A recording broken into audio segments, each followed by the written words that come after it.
দূর আকাশে চাঁদ উঠেছে, তার সৌন্দর্যের আলো ছড়িয়ে পড়েছে চারদিকে।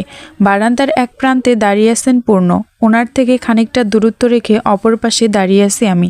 চাঁদের দিকে অপলক দৃষ্টিতে তাকিয়ে আছি আমি। নিজের ওপর কারো দৃষ্টি অনুভব করতেই দ্রুত পাশ ফিরে তাকালাম। আমার দিকে তাকিয়েছিলেন পূর্ণ। আমি তাকাতেই চোখ পুনরায় চাঁদের দিকে ফেরালেন উনি। ভ্রু কুঁচকে গেল আমার। আড়ালে যখন তাকিয়েছিলেন তখন আমি তাকানোর পর দৃষ্টি ফেরানোর মানে কি? অদ্ভুত লোক একটা। বেশ কিছুক্ষণ অতিবাহিত হলো, দুজনের মধ্যে কোনো কথা নেই। নীরবতাটাই যেন আমাদের মধ্যে দেওয়াল হয়ে দাঁড়িয়েছে। তবে কি কথা দিয়ে শুরু করব আমি নিজেও ঠিক বুঝতে পারছিলাম না। হঠাৎ মাথায় এলো চুড়িগুলোর জন্য ধন্যবাদ বলবো ওনাকে, যেই ভাবে সেই কাজ। কিন্তু ওনাকে থ্যাঙ্কস বলার জন্য মুখ খুলতেই মাঝখান থেকে ডিস্টার্ব দিল আমার ফোন। কর্কশ শব্দে কেঁপে উঠল আমার ফোনটা আমার হাতের মুঠোয়। সেই শব্দ শুনে পূর্ণ এতক্ষণে ঘুরে তাকিয়েছেন আমার দিকে। স্ক্রিনে তাকিয়ে দেখি আমার বেস্টু বুসরা ফোন দিয়েছে।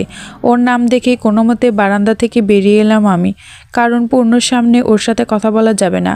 আর যাই হোক, দুই বান্ধবী একসাথে কথা বললে যে কি গল্প হয় তা আর অন্য কারোর সামনে বলা যায় কি?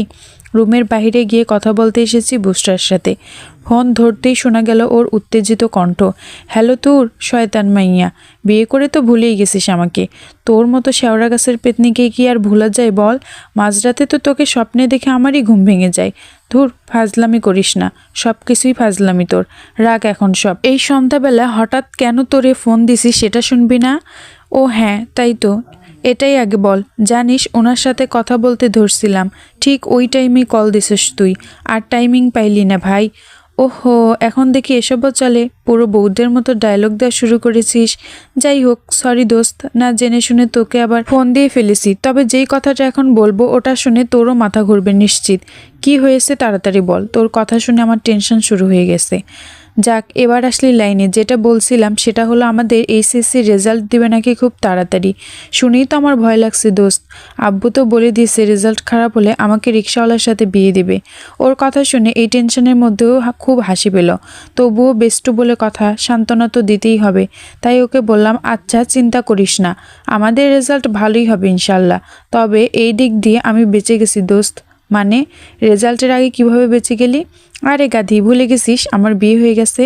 তাই আর রিক্সাওয়ালার সাথে বিয়ে হবে কি না এই চিন্তা করতে হচ্ছে না, শুধু রেজাল্টের চিন্তা করলেই হচ্ছে আমার। দাঁত কেলিয়ে বললাম আমি। ইস দোস্ত, আজ প্রথমবার তোর উপর হিংসা হচ্ছে আমার। আসলেই মারাত্মক একটা জামাই পেয়েছিস। আমি তো রাইসার আইডিতে ওনার ছবি দেখে ক্রাশ খেয়ে ফেলছিলাম। এত হ্যান্ডসাম ছেলেকে দুলাভাই ডাকতে হবে ভেবেই আমার মনটা ভেঙে গেছে। সি সি, আমার জামাইয়ের ওপর নজর দিস, লুচু মাইয়া কথাকার। দুলাভাই হয়